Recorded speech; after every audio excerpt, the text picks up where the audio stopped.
கிச்சனில் முள்ளங்கி பொரியல் எப்படி பண்ணுறதுன்னு பார்க்கலாங்க. சப்பாத்தி கலர் ரொம்ப நல்லா இருக்குங்க. அது தேவையான முள்ளங்கி பொடியாக கட் பண்ணி வச்சுக்கிறேங்க. ஆனியனுங்க, இது கிரவுண்ட்நட்டு, தேங்காய் காஞ்ச மிளகாய் போட்டு வச்சுருக்குறேங்க. கிரவுண்ட்நட் ஃப்ரை பொடி பண்ணி வச்சுருக்குறேங்க. கொத்தமல்லி, கருவேப்பிலை, பச்சை மிளகாய், கடுகு, மஞ்சத்தூள், உப்பு, எண்ணெய் இவ்வளோ தாங்க. எண்ணெய் ஊற்றிக்கலாங்க.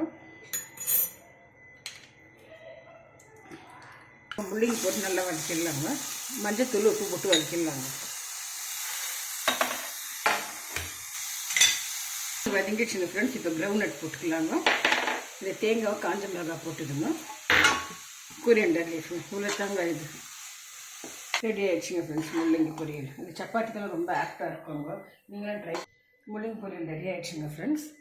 இது சப்பாத்திக்கெல்லாம் ரொம்ப நல்லா இருக்குங்க. இது பசங்க குழம்புல போட்டால் சாப்பிட மாட்டாங்க. இந்த மாதிரி பொரியல் பண்ணி சாப்பிட்டாக்கா எல்லாம் லைக் பண்ணி சாப்பிட. நீங்களும் ட்ரை பண்ணுங்கள் ஃப்ரெண்ட்ஸ். லைக் பண்ணுங்கள், ஷேர் பண்ணுங்கள், கமெண்ட், சப்ஸ்கிரைப் பண்ணுங்கள். ரொம்ப தேங்க்ஸ். தொடர்ந்து சப்போர்ட் பண்ணுங்கள். தேங்க்யூ ஃபார் வாட்சிங்.